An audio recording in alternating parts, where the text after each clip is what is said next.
And happy Monday. Welcome to the Plug Talk Sports live show. This is episode 154. We got the gang all together again this week. Myself, Danny Torres, Jonka, and Brandon. Happy to have you guys on the show and watching the show for all of our viewers. It was a miserable NFL Sunday, I would say, for all three of our teams. We have myself, Dallas Cowboys. We got Jonka down there, New England Patriots. And, of course, we got Brandon over there with Miami Dolphins. Miserable NFL Sunday. If you saw our preview to this posted on X, we said we'd discuss this miserable NFL Sunday that we had. But anyways, let's start the show off. Let's go with good news. Jonka, hit us with some good news. Good news, yeah. I mean, after this Sunday, it's like I'm not gonna bring up college football because we're gonna get into that later. So, I mean, good news, bro. Like, WNBA playoffs started. I'm excited to see how that goes. I don't know. I had a donut like 2 days ago, so that was the first time in like months I had a donut. So it was it was a good donut. Just tell you that much. You know, life is great when you can say, "Oh, the best thing I had a donut." Bro, that was a rough week, bro. It was a rough week. Brandon? Well, best thing, I would have to say, because last week, I mean, actually more or less the last 2 weeks, I kind of started with this new job. So that's been going on right now. Doing production assistant stuff for an agency through NBC6. So doing that on the side. Nice. And actually did like a 10:30, 6:30 shift with them today. Went pretty okay. You know what I mean? But besides that, new work. That's nice, man. That's good. That's good to hear. For myself, you guys know I'm a Los Angeles Dodgers fan. And every time they're in town in Miami, I go to see the team. And I went on the wrong day, sadly. I wish I could have gone Thursday instead of Wednesday. But I still got to see Shohei Ohtani steal a base. I believe it was a triple, I think he got that night. Yeah, 3. It was great to see that. And then, of course, the next day was utterly terrible for the Marlins. It was like 20-4 final score, and Ohtani broke the record. Back-to-back home runs for Ohtani. So it's good, man. Every time you could go to the ballpark and you see your team, and especially we have the second best record in baseball behind the Philadelphia Phillies. Excited for the postseason, and hopefully we get to see a World Series matchup between my Dodgers and Jonka's Yankees.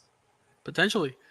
It'll be great. It'll be one hell of a series. I'll tell you what, though, before we get into bad, I will think that NLCS, Phillies Dodgers, will be one hell of a series. Oh, yeah, 100%. One hell of a series. And I think for you, man, Yankees Astros would be a great series. Listen, Daniel, I would be sweating, bro, from every part of my body, every single second that passes through that series if it happens, bro. Don't put that on me right now, bro. Please. We got a lot to talk about today. All right, let's get to bad. Jock, hit me with the bad. Bad, man. I think I'm gonna have to bring up. I don't think we're going to talk about it too much today, but I was expecting FIU to win this past weekend on Saturday against Monmouth. We can talk a little bit about it, but it's like I just kind of felt kind of disappointed because I thought after like playing somewhat well against FAU, like at least in the first half, I was like, okay, we'll come back, we win this game. They had a 28-14 lead, and you get blown out 45-42. Like that's not. We'll talk about it later, but that's just a preview. Yeah, Brandon. Well, I mean, this is actually not recent news, but because they had originally announced it in May, but they kind of made it official today. The Miami Heat reconstructing the scoreboard. Yeah. The Silver Sun, for those who have been to that venue, it is like the most iconic thing about the scoreboard. You see it pop out like, wow, look at that. Now you got this LED light in the middle, right? Literally a teardrop coming down. And frankly, it looks like something out of the G League. Like, it looks terrible. It looks like a Skyforce logo in the middle of it. So I'm not a big fan of it at all. I think it looks, again, I haven't seen it in person, but from the graphics, it doesn't look good. I gotta You see this person to think about it. You know what's funny is that me and Janka have known what it's gonna look like for I think since a year now. We've been knowing for like a year what has been knowing. We know somebody. Well, my mom knows somebody that works there that I know, and then Janka met. Okay. And Janka, I think did you see? He sat in front of us during the reception. Yeah. He was at the wedding, and he showed us the concept pictures before like a year. I would say it was like a year ago. It wasn't like the Christmas party. Yeah, Wow, it was. so like in December, so like even more than that. That's Yeah. He showed us the concept pictures of what it was gonna look like. So we've been knowing for quite a bit. For me, Brandon can relate to this. There's no shame in owning your mistakes. Man, let me tell you, had a beautiful broadcast Saturday night, women's soccer game until the very end. The very end in my closing. I just don't know. I can't even tell you what happened. Like, it just happened. My brain didn't even think about that word. It just happened. It just rolled out. So I was saying, Barry picked up a win here at Buccaneer. The idea was to say Barry picked up a victory here at Buccaneer Soccer Field.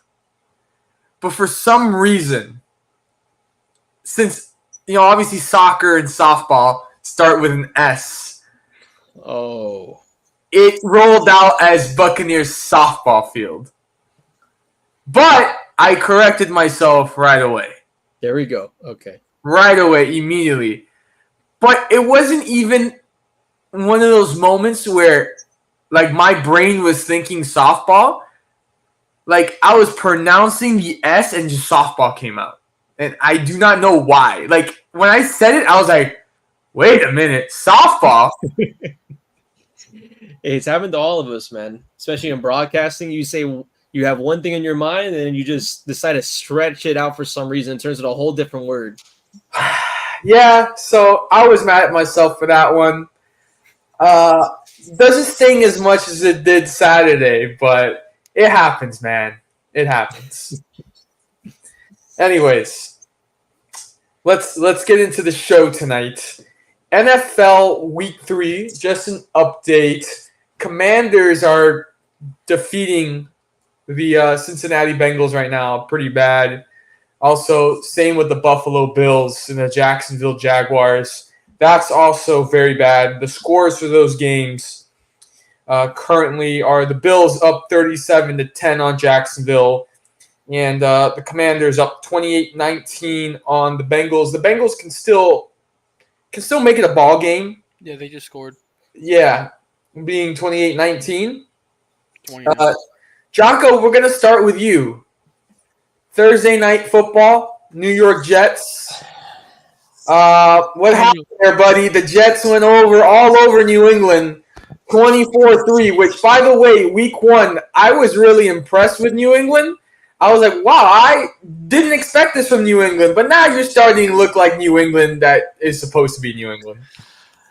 Man, I really don't want to get my blood pressure up too much, bro, because it's like, well, I'll say this. I don't know what, I think this is probably, I told Daniel this earlier, so Brandon, you're going to hear this for the first time.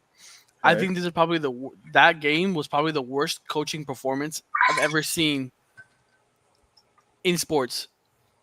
In sports. I've never seen anything like it, Brandon. There was no adjustment, no plan, no enthusiasm. There was no motivation to play. Like, none of the people, like, I even took a picture of this on the screen so I could share this for today. I was planning this just so you guys can understand how bad this is. Because you're already making it sound like a Steve Kerr-led Team USA right now. So the Patriots defense, which was what Gerard Mayo and Robert Kraft and everybody was saying, at least the Patriots have the defense. 13 missed tackles, 100 yards lost from those tackles, 14.8% missed tackle rate. And on top of that, a bunch of flags that they were committing, and they were legit. I call it out when I see it. They were bad flags, stupid mistakes, and all I see is Gerard Mayo not doing anything. And then on top of that, the O-line was obviously, I know they're injured a lot. I know some of them are coming back later in the year, but set that aside. You got to come in every week and get ready to play.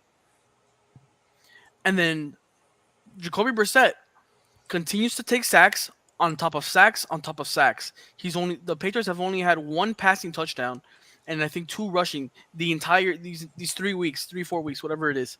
I've lost count already because I'm that pissed off. And I'm like, bro, you know what? It's 24-3. The game, you score a touchdown, it's 24-10. It's not that far off. You still have 2 quarters left in third and fourth. Put Drake May in, see if you have anything.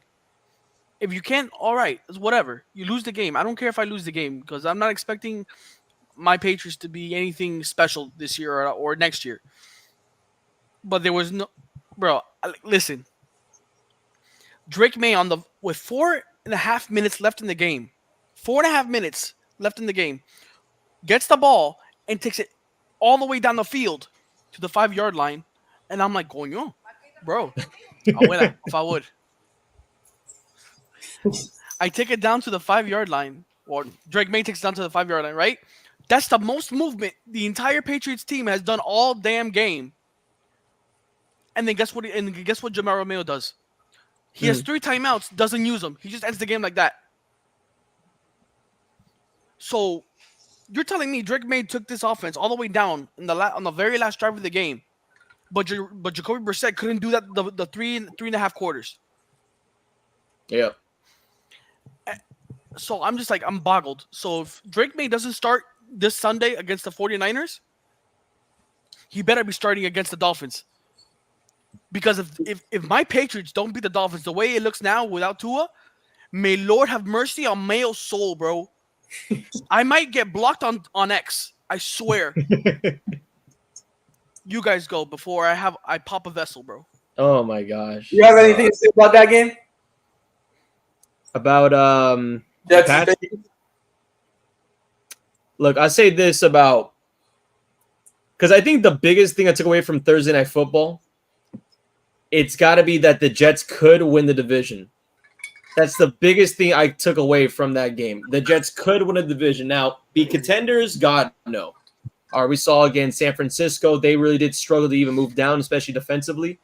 But the Jets, hypothetically, I'm looking at the rest of their time in the AFC. If the Dolphins don't figure out a way where Tua does not come back until they play late in the season against New York, it will be an issue. The Jets could win that division, depending on what happens with Buffalo. That's my biggest takeaways from that game. Wow. I'd say that's pretty bold. It is bold, but that's, again, only week 3. But injuries have been an issue for some teams. The one thing I will say, though, I know Aaron Rodgers did play well. I'm not gonna knock him for that. He played well. He when he would scramble, he would throw it on the run and everything. He was on point that game.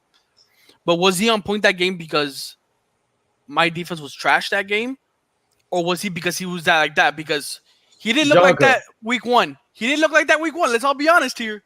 Yeah, not like that. But I mind you, though, there was a few passes. There's even one touchdown pass he had on the far right side, or maybe a centimeter. Garrett Wilson?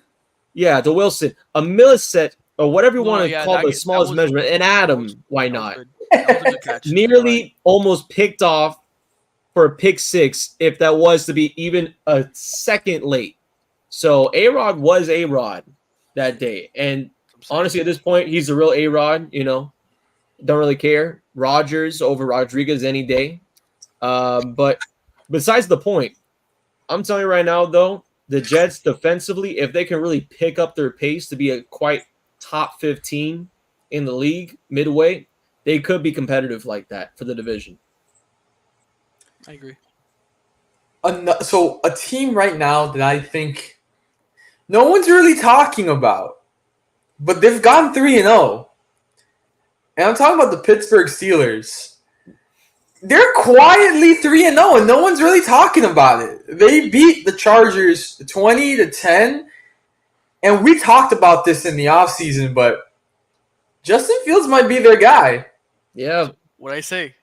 Hey, they're not going to let him go, man. They're already talking about him coming in next week and starting in. So, honestly, because again, I mean, as you said before, we all talked about this.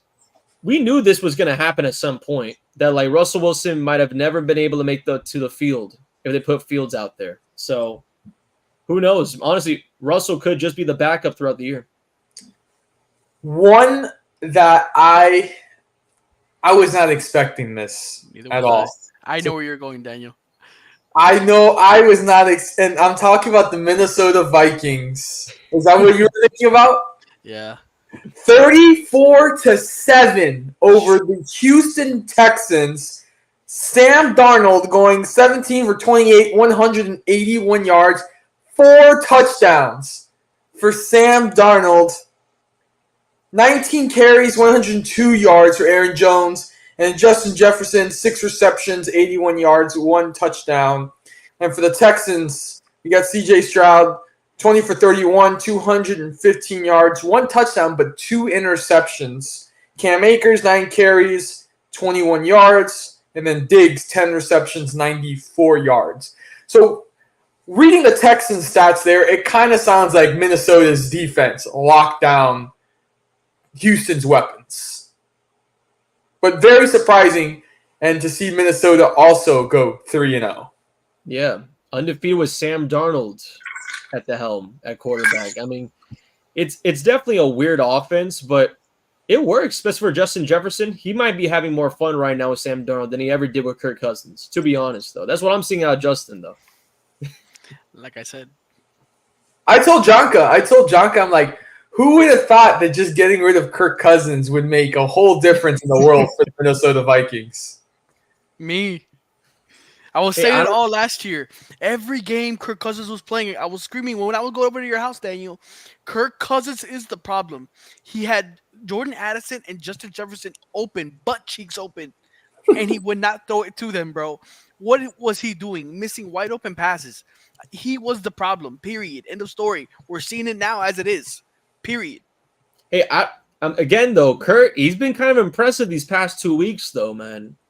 Like Atlanta's been in some close games. I'm not gonna lie to you. Atlanta's been in some really close games, man.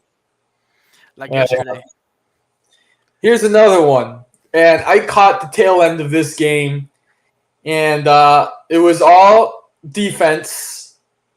I still don't think, and maybe I'm just being a little biased, but I still don't think that they're that good, even though they won. I'm talking about the Philadelphia Eagles and the New Orleans Saints. Eagles escaped 15-12.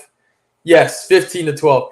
I don't think that Jalen Hurts is performing that well.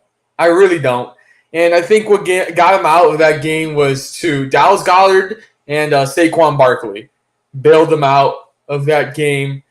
Are the Saints legit? I think they are legit. I still think they are legit. Again, it's only week 3, but they're playing well. I think they're playing well. But again, I don't think the Philadelphia Eagles look that good. Actually, I do have to say, though, that entire division, the NFC South, has been probably the biggest shocker of this entire season through week 3. Yeah. And we're talking about, like, what? Not powerhouse teams, but winning teams. Buccaneers, Saints, and then you have yourself with Atlanta, where it's like, I mean, hell, prime time on Sunday night went up against Kansas City, nearly won that game, led through a majority of that game. Is the NFC South back? I mean, of course, Bryce Young won't be, but the teams in the division, they might be there for the taking for the NFC.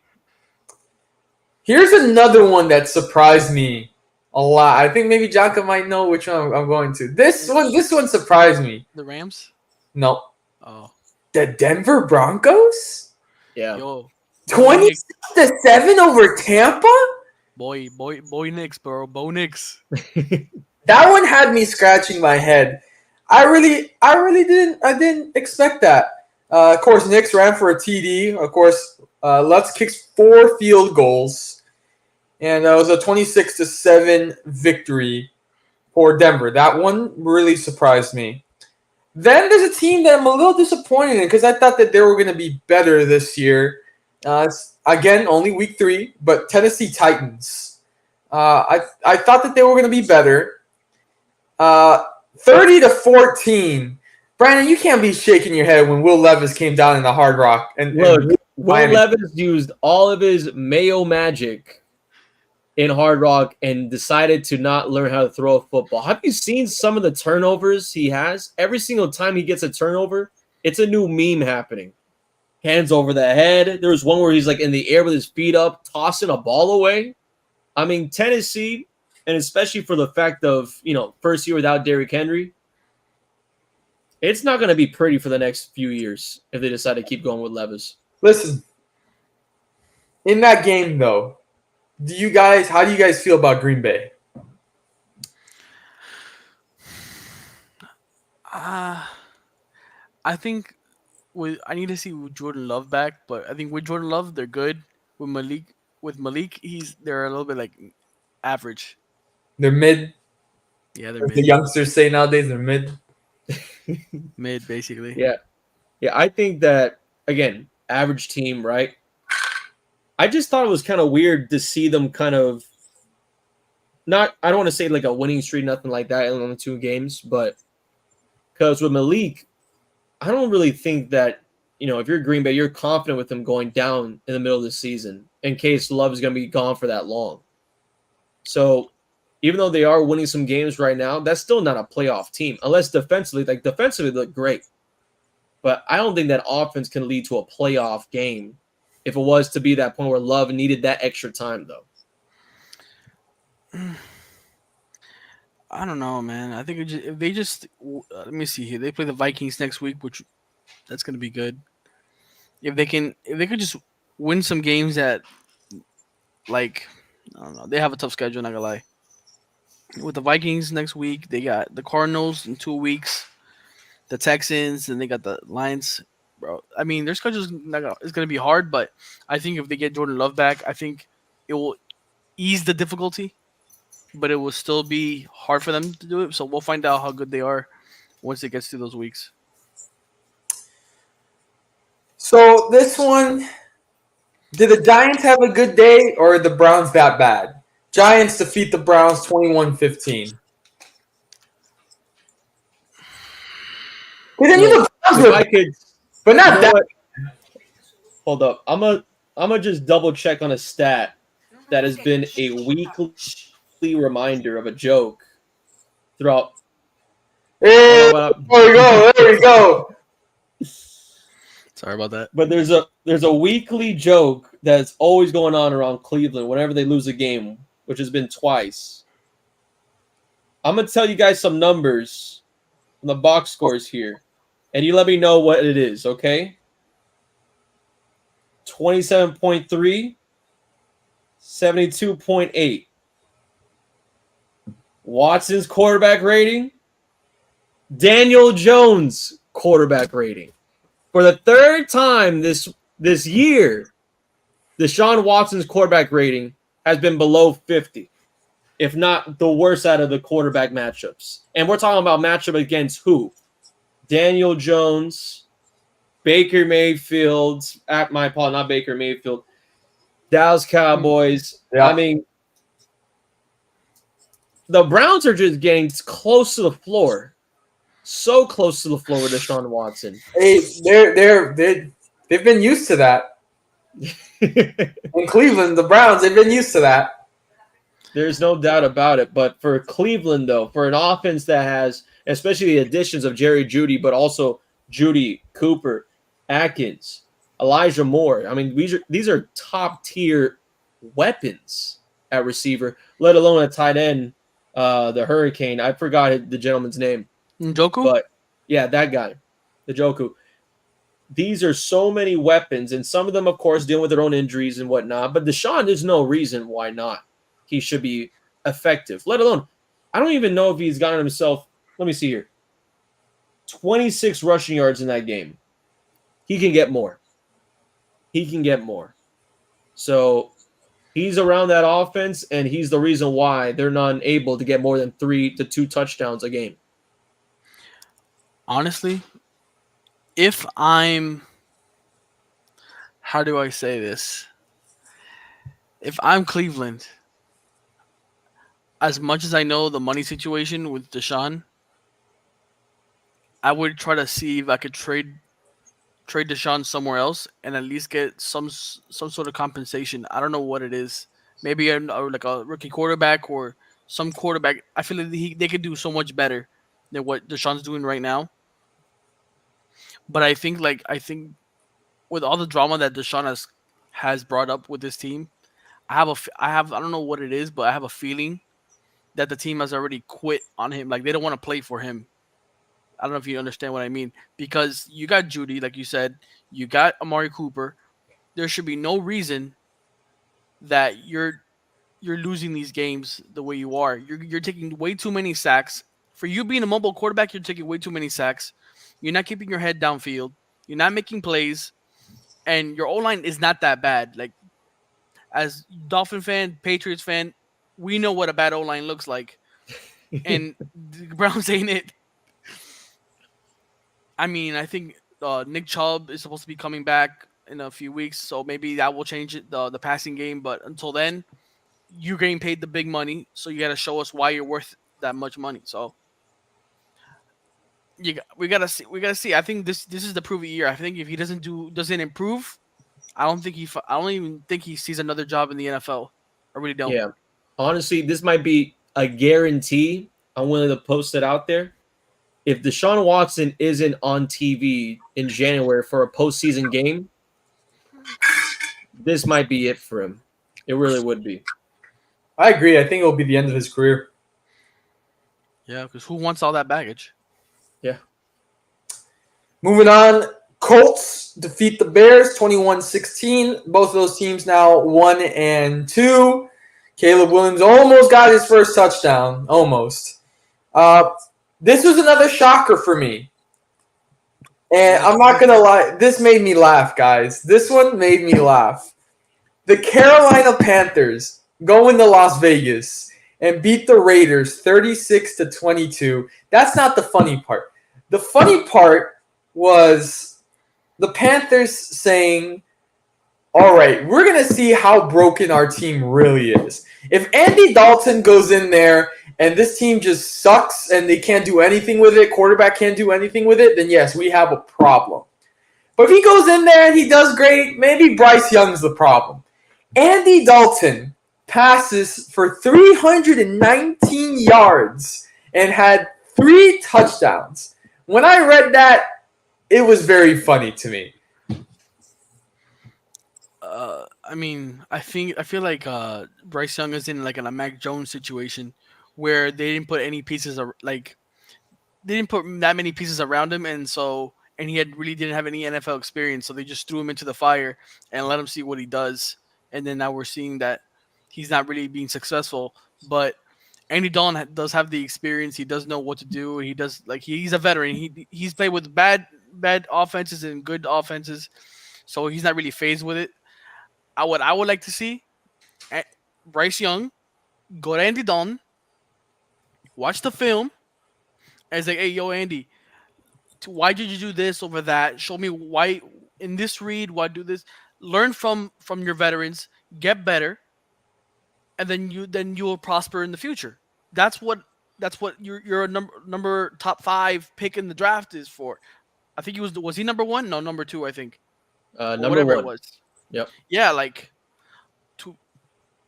don't know why he didn't do that in the first place. Because we're seeing now. I mean, obviously CJ Stroud is an anomaly. You're not gonna get a home run every time in the draft, but you have this guy. He had plenty of weapons in Alabama, and then you put him on a team that you got rid of DJ Moore. He doesn't really have any weapons at this point. But Andy Dalton, like I just said, has the experience. He knows what to do in certain situations. Bryce Young doesn't have the experience. So obviously that's a discrepancy that we saw this past Sunday. Yeah. For one, I would say one thing about Bryce Young, his situation though, I honestly think I don't even know if he's even adapted to NFL speed. To be honest, yeah. I agree. Because I'll see him look around and he'll be getting sacked just trying to make reads. Like he doesn't know when to throw the ball away. He doesn't know exactly where to find guys. I think the speed of the game is just getting to him. So he needs to sit down. I mean, as you said, sit right. Andy, that's a hell of a guy to be right next to in your quarterback room, especially from his experience and, of course, his ability to still play and, the way they kind of dismantled the Raiders. But I'm telling you right now, Andy, he's going to be good for Bryce. Then we have the Lions and the Cardinals. Lions picking up that win 20-13. Then we have a wild ending to the Rams and 49ers. 27-24, 49ers start throwing out laterals, and then Ayuk got clobbered at the end of that one. But the Rams hold on 27-24, and then Brandon previously mentioned the Chiefs and the Falcons. Falcons, so close to picking up that win, but Chiefs come away 22-17. I'm sorry, guys. Kansas City, for me, they're still the favorites to get out of the AFC and go to the Super Bowl. Like, I don't see anybody that's going to stop them. All I'm going to say is that was a pass interference in the end zone. That should have been first and goal at the half-yard line for Atlanta.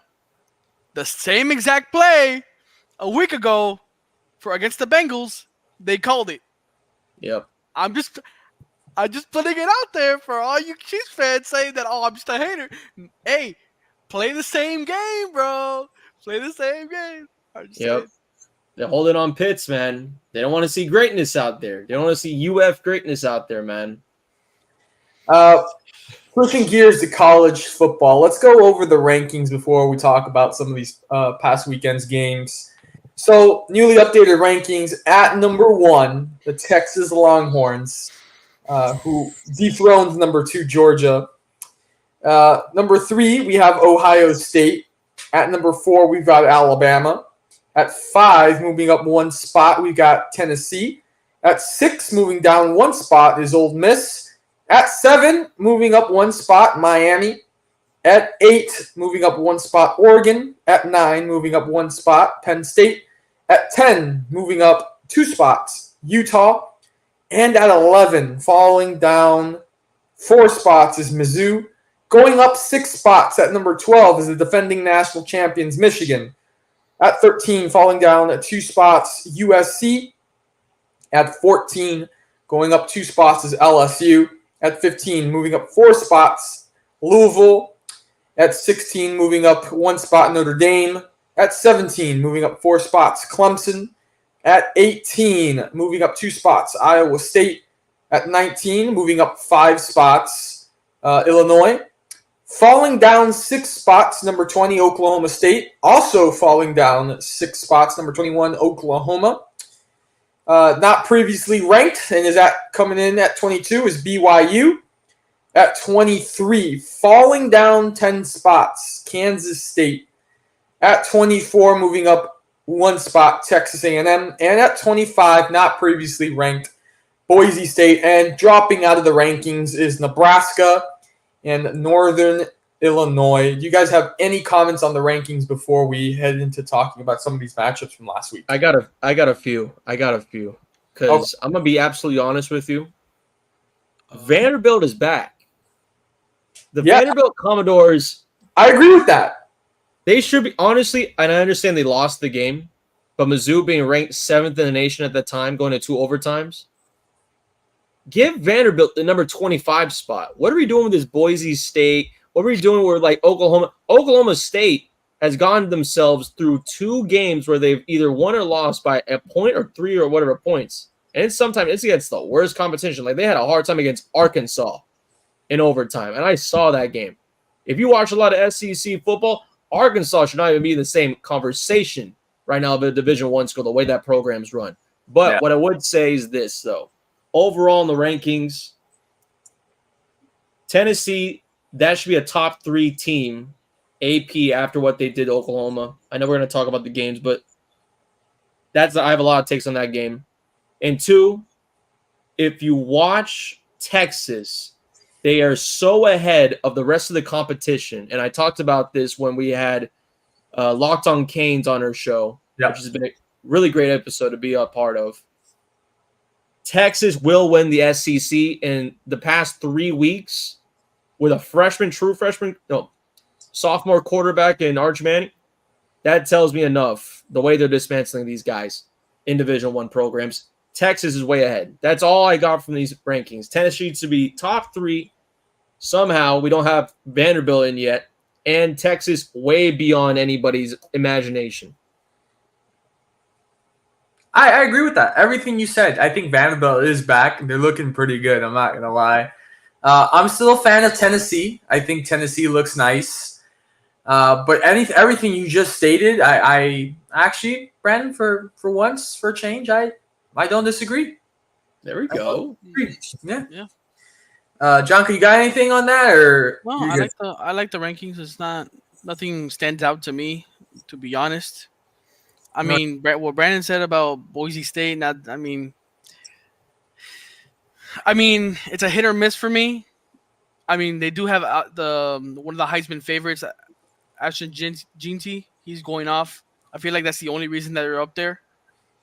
But I mean, besides that, I really don't see any other person that would be up there. I know Vanderbilt, like you said, should be 25, but they did lose. So no one's gonna go up if they lose. So yeah, maybe next week. Yeah. So, talking about some of these games, we had Ohio State demolish Marshall 49-14. This next one, a little bit of surprise to me because I think Brandon talked about them as well. I think Locked On Canes talked about them as well. And that's NC State. Clemson demolished them 59-35. That's a game I was really surprised. I didn't think NC State was going to get demolished the way that they did. Me neither. And I put the spread on that game. I'm telling you, I thought NC State was not going to get blown out the way they did. But that game, because we talked about the rankings, all that stuff, but that game specifically told me the ACC is really going to be competitive between them and the Canes. That game is a statement game for Clemson. That's what I told Jonka. I told Jonka that I think Clemson can really bring it to Miami. That's my pick for the champion. If we make the championship game, that's my pick. The Clemson. So that would be the matchup basically. Well, be honest, Jonka. In your unbiased opinion, honest, do you think that this Clemson team can take down Miami? No, yeah, 100%. Yeah, I mean they played Georgia, so they already have kind of the experience of what it looks like to play probably the top team or the second best team in the country. So they're gonna use that if they do make it to the championship game, they would use that against us. And Dabo Swinney ain't no scrub. I mean, we did beat Clemson last year, so that's the only upside that we have. And I don't think Cabe Klubnik is as good as a quarterback as Cam Ward, to be honest. And I think the quarterback situation is like the kind of the difference maker if they were to go up against each other. I would have Miami winning that game because of the quarterback situation. But like for defenses, I think they're kind of equal, to be honest. Okay. We had Iowa State beat Arkansas State 52-7. Penn State, Kent State is having a really tough year. Penn State beat them 56-0. This was another close game. Michigan getting by USC 27-24. And it's unfortunate for Lincoln Riley and his USC Trojans. Mullins had a second touchdown with 37 seconds left to pull by USC. Would you guys say that was a shock?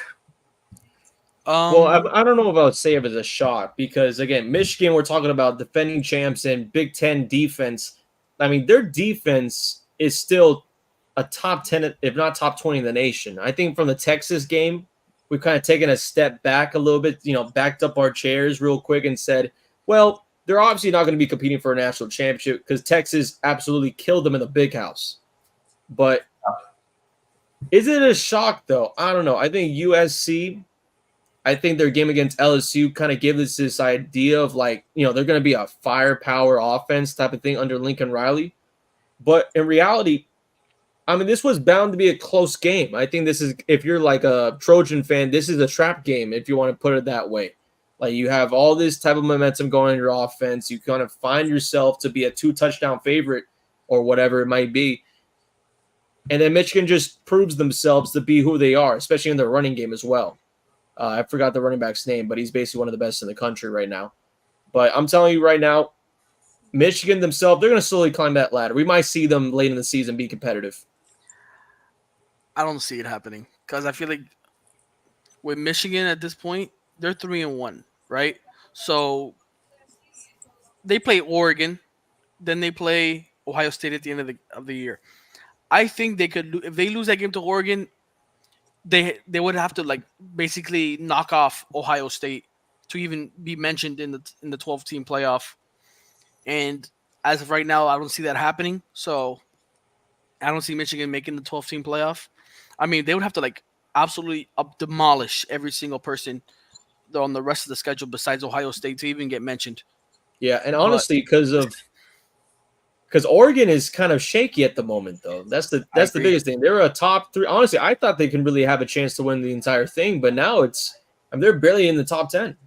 I was saying during that episode with Alex Dono and Lockdown Canes, remember what I said? I was like, Dylan Gabriel, former UCF alum player, he's not as good as Bo Nix, so that offense is gonna take a hit. Yeah. And so that's like I was saying, Jonko's word is undeniable. That's why they're having a little bit of a struggle right now. So I'm just saying, it's really gonna be interesting. See what happens with Oregon. So next we have LSU beating UCLA 34-17. Notre Dame beating Miami, Ohio 28-3. Louisville, Georgia Tech. Louisville picked up the win 31-19. But I think in the ACC, that might be a tricky game for anybody in the ACC. Georgia Tech looks tough. They look tough. I've been saying it, bro, since last year, before that atrocity happened. They're not an easy W. They're not. That's what I'm saying. We played Georgia Tech at Georgia Tech this year.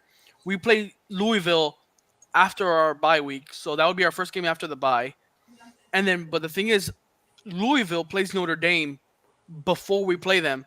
So if Louisville when they play Notre Dame, if Louisville beats Notre Dame, I could see Louisville at like maybe in the 13s or 12s, and that would be up against Miami, which I'm expecting obviously Miami to like, I think, go into the bye week undefeated.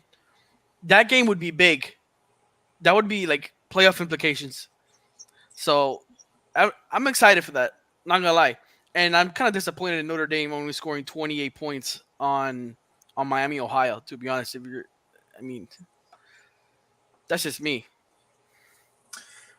Next, this was the upset.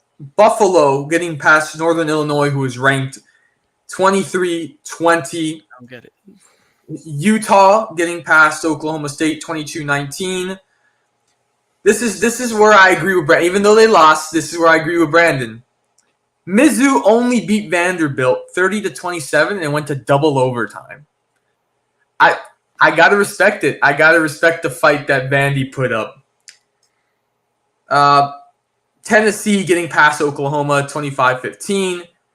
Texas A&M getting past. This was a little of a disappointing. Texas A&M only beating Bowling Green 26-20. Ole Miss beating Georgia Southern 52-13. Texas demolishing Louisiana Monroe 51-3. And then this one was another upset. BYU 38-9 over ranked Kansas State. That one shocked me as well. How can you beat 13 and get hammered that way? I don't even know why Kansas State was even in the top 13. I've never even heard of their program. I mean, the football program. Not the school. But like, really, like, no. But like, I'm like seriously asking you too. Like, when have you ever heard of Kansas State being like any relevant in football? Besides, honestly, don't confuse it with the basketball team. Yeah, I'm not because again, you know me in college basketball, so I'm not going to do that with college basketball. But what I would say, though, they were a competitor in the Big 12. That's probably the main reason why. They had good games against Oklahoma State last year. They had good games against, the other opponents, TCU, whatever it may be. So when they were part of that conference, maybe going to the preseason poll, they kind of got pushed up. But, Okay. I mean, again, on the road against Birmingham, whatever that BYU even stands for, Birmingham Young or whatever it is. Yeah. Don't even know what the mascot for that school is. All I know is that Zach Wilson went there. So to lose that on the road, brutal. That might be, again, they're still ranked, but it might get worse and worse as the season goes on. Yeah, and just to put the cherry on top, they had BYU forced 3 turnovers, and they had a 90-yard punt return. So you can tell what kind of night that was. But we are going to return to college football in just a few moments. Talk a little bit more about NFL. We'll talk about the Dolphins right now, who lost to the Seattle Seahawks 24-3. And the question is Mike McDaniels on the hot seat? I know Brandon is going to say no, because this is the first time that McDaniels is under 500 with the Dolphins. But for me, I think things are kind of looking suspicious. I think at the end of this year, depending how the rest of the year pans out, at least I can tell you for right now, it's not looking too good. I think there needs to be a conversation of where this is going. That's all I have to say. There needs to be a conversation of where this is going. Okay. So I'm going to just open up the book with the facts here. McDaniels had signed an extension through 2028. From what I've seen from every single Dolphins game there's ever been so far this season, we've gotten ourselves a scheduled notification on Twitter every single time for a Terran Armstead injury, a Kendall Fuller injury, and maybe a David Long went out of the game because of a hand injury. So weekly, we're getting injuries during the games. We have our starting quarterback, who basically had over 300 passing yards in a comeback win against Jacksonville at home, get injured and basically put on IR and be gone for the next few weeks. And now we have our backup, who also got smashed into pieces in a 24-3 loss against Seattle in Seattle, in the home of the 12th man. If you ask me, is it McDaniel? It's not McDaniel, right? It's obviously what we've seen from the talent that's on the fields compared to what they're facing. Buffalo, no matter if you're home or away, that's always going to be a hard matchup for the Miami Dolphins, especially for the Miami Dolphins. We've only gotten 1 win in the past 5 years against Buffalo, if not more than that. And then you find yourself in Seattle. Seattle's defense, I don't know if they even allowed Tyreek Hill to breathe in the first half, let alone, I don't even know. Actually, here's another crazy stat. The Dolphins offense had basically the lowest they've ever produced in yards offensively in that Sunday. It was over 200 yards. That's how good this McDaniels offense has been for the past 2 to 3 years. That 200 yards is the worst the offense has ever looked in overall production. And again, hard Seattle defense. I mean, I don't know if you can even tell me that there was a moment where there was even a pass beyond 20 yards from Skyler, let alone from Tim Boyle. But in the sense of who should be on the hot seat, there's 3 people that should be on the hot seat that aren't named McDaniel. 1, the athletic trainers, because how on earth are all these guys getting hurt? 2, it's got to be something about – it's got to be the damn offensive coordinator, Smith. Because at this point, we know McDaniels is doing everything he's got. But I feel like Smith is like, oh, we don't have Tua, so let's just see what we can do. Not even a jet sweep to mix things up with Tyreek Hill was using the offense on Sunday. Nothing creative on that point. And then last but not least, probably the biggest villain in this story is Chris Greer, GM of the Miami Dolphins. Because I took a step back a little bit. I was thinking to myself, man, what is really going on through 3 weeks? And it's been what's been really going on for the past decade. The offensive line in 2023 for the Miami Dolphins was arguably one of the best they've had in the past decade, if not this century, the 21st century. And you'd also argue in the NFL. Connor Williams walks away. Then we also have another guy. I forgot his name, unfortunately, but he goes on to Carolina for 4 years, $100 million deal. And it's like, okay, so what do we have left to safeguard the NFL's passing leader in yards? Okay, Eichenberg. Okay. Austin Jackson. Okay. That's not okay. How on earth is that okay for an offensive line for a quarterback that literally got 2 concussions? Mind you, 2 of them coming against your division rival, Buffalo. It makes no sense. And we saw exactly what happened in week 3 where Skyler gets rammed himself through the ribs twice. Twice. And it's not, oh, well, Skyler, he doesn't know when to throw the ball. He doesn't know when to run around. Run around? The guy is all by himself in the backfield when you have 5 300-pound guys just standing around. I saw Eichenberg picking up Achane when the play was still going on. So is McDaniels in the hot seat? I'd highly doubt it. This is the best Dolphins team that we've had in a long time. And it's all because of McDaniel, honestly. And also, this also does answer, because I know Jonka talks about this a lot. If Tua didn't have Tyreek Hill, if it could have been any quarterback, if it was Hill, well, how did Hill do with another quarterback? 1 Super Bowls. Oh, one simple. Yeah, that was Patrick Mahomes. I'm telling you right now, Tyreek Hill needs a good quarterback, and Tua is a good quarterback. So trust me, it's not McDaniels. It's health, and it's a mixture of a poor management of the offensive line. We should have re-signed guys, and we should have at least filled in the holes a little bit. I don't know, Chief. They haven't been able to show much for any of that you just said. Well, what are you talking about? You're talking about postseason wins or wins? We all know it. Postseason is what matters. Well, for the Dolphins' case, 24 years, McDaniels has been the most winningest coach. And again, as you open up this segment, first time below 500. I know a few coaches throughout the NFL that have wished to even be close to a 500 record. I'm not disagreeing. I'm just saying he hasn't shown anything for it except, yes, winning in the regular season. Hey, 2 straight playoff appearances. And he's only in his 3rd year. I questioned the draft choice of Tua because of his injury past, and going into it, I really wasn't impressed. And then 2 years ago, we saw this thing with the concussions, and then now we head to this.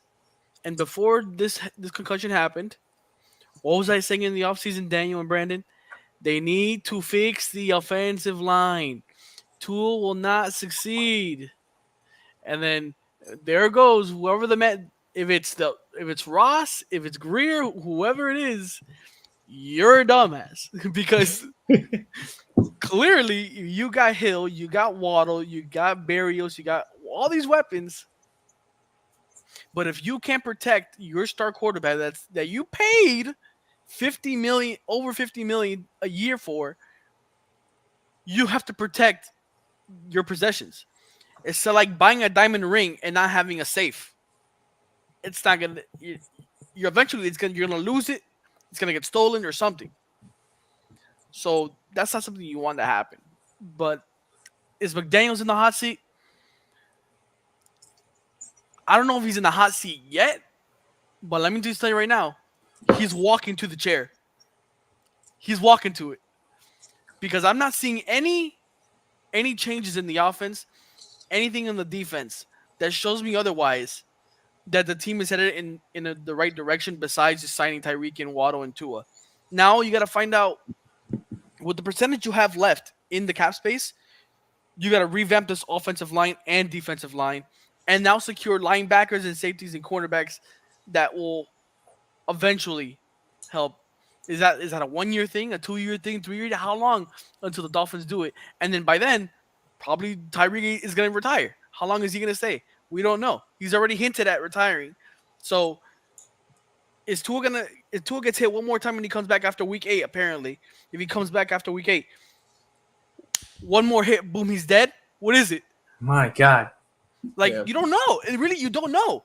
Bro, we just saw what happened with Skylar Thompson. He just got busted in the rib. And it was a clean shot. I told my brother while we were watching the game, bro, Tua would have been dead on the spot. He would have been dead on the spot. Yeah, I'm telling you, and the worst part about it, we don't even know what's exactly going on with Skyler, though. We don't even know idea exactly what's his health at. They didn't give you an update after the game. So who knows? Honestly, Monday night.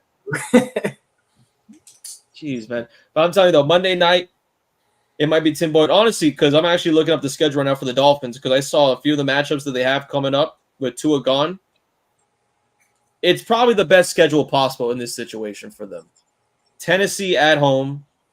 Go against Indianapolis. Indianapolis offense, again, this is me as a Florida Gator. Anthony Richardson looks horrible at quarterback right now. So that might help out the Dolphins defense. I don't know about that, buddy. Hey, when was the last time we got a touchdown pass? Week 1. When's the last time the Dolphins won a playoff game? All right, let's calm down. Settle down. All right.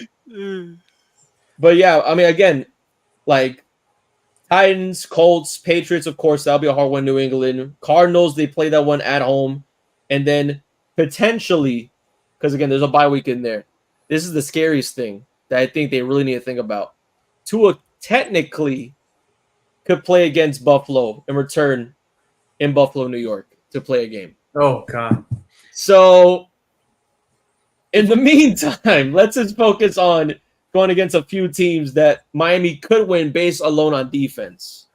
Again, Cardinals are no joke, though, this year, though. I mean, I know we skipped through the Lions-Cardinals game, but Kyler Murray MVP, I'm still holding true to that. They nearly were right there against the Lions. I think the Cardinals are good this year. So Josh Allen's going to be MVP. All right. We're going to have to do the last two topics due to time. We're going to do a little quick fire. Do you guys think after FIU's loss to Monmouth, which is their first ever FBS win, should FIU move past Mike McIntyre? No. I'm gonna say no. You gotta give people time. If we're giving Mario Cristobal time, we gotta give this guy time. It's like you give him like 1 or 2 years, and then you expect him to give it like a product that you would think would compete. No, you gotta give him the time to build that depth, and then we'll take it from there. But it's not enough time. They scored over 40 points in the past each of 2 weeks, so I think McIntyre will be fine for now. Okay, and Miami, are they really legit after beating South Florida? Let me answer this question. This is because I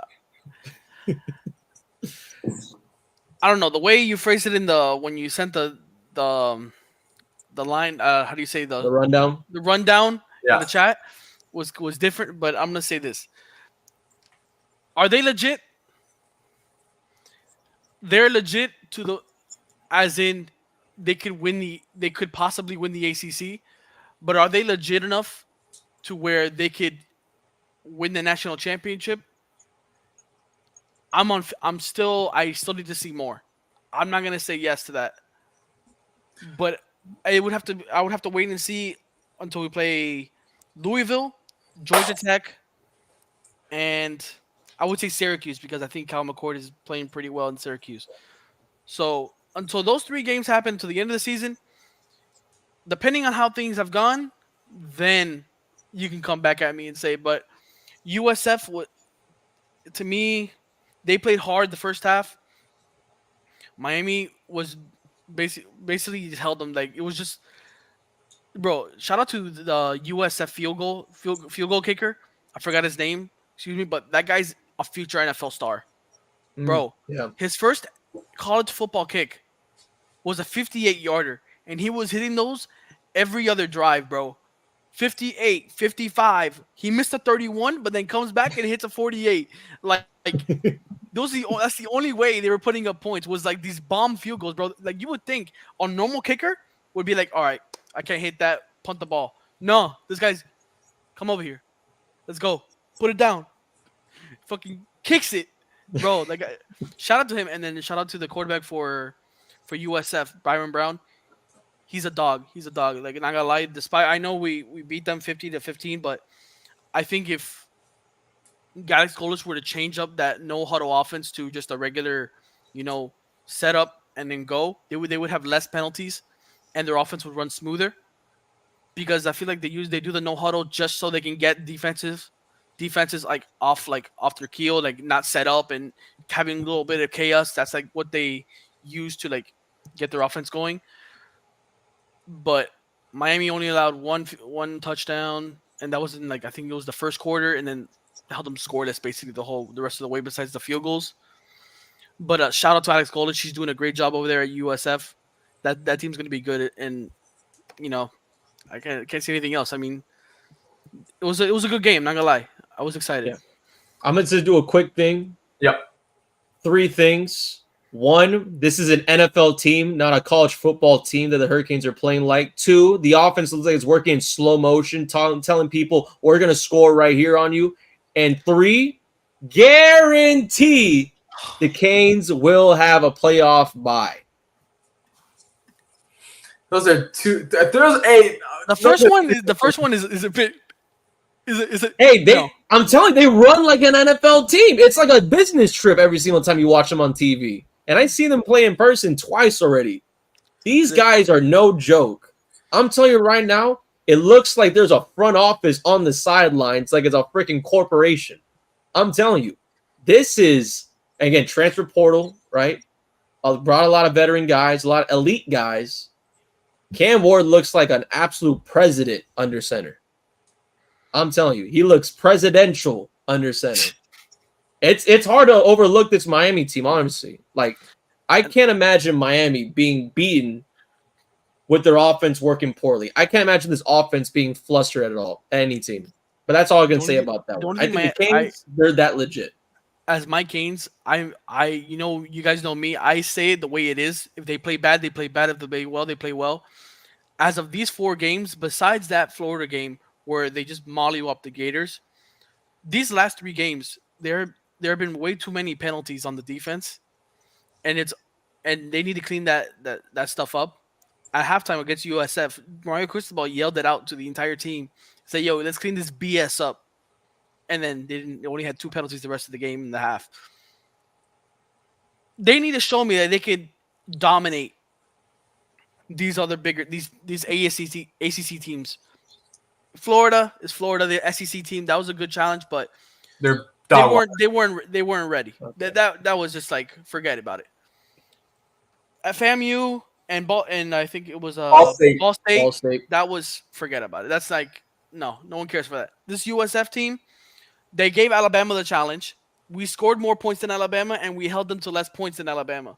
So that's some sort of like improvement that we've seen there. But besides that, it was still a blowout. You should have blown them out no matter what. Boom.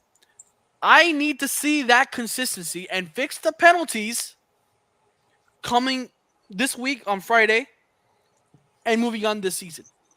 If you could just clean that stuff up, win the games you have to win in the fashion you're supposed to win them, then we can start to acknowledge, okay, maybe Mario Cristobal, we knows what he's doing.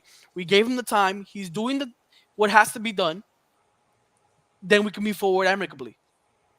For now, we have to wait and see because they have not played ACC teams yet. The ACC is, I've been saying it, sleepers.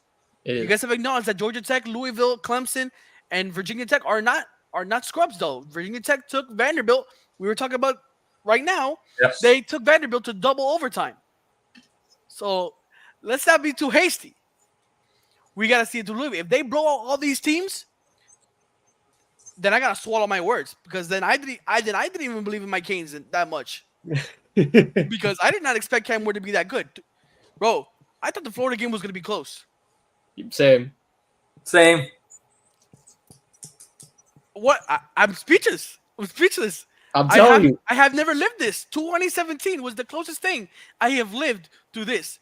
They just need to continue that. Next year is next year. Whatever happens is next year. But we see when you have a good quarterback and the good depth in offensive line and defensive line and everything, it shows what a team can be. Now we just have to do it when you have it all, as of right now, with a good quarterback. Wait and see. letting everybody know watching. Just wait and see what happens. I'm not gonna jinx anything because I can't do it anymore, bro. I can't do it. On that note, guys, we hope you enjoyed episode 154 Plug Talk Sports live show. We'll see you guys next week for a brand new episode. Have a great rest of your week. Have a great rest of your night, and we'll see you.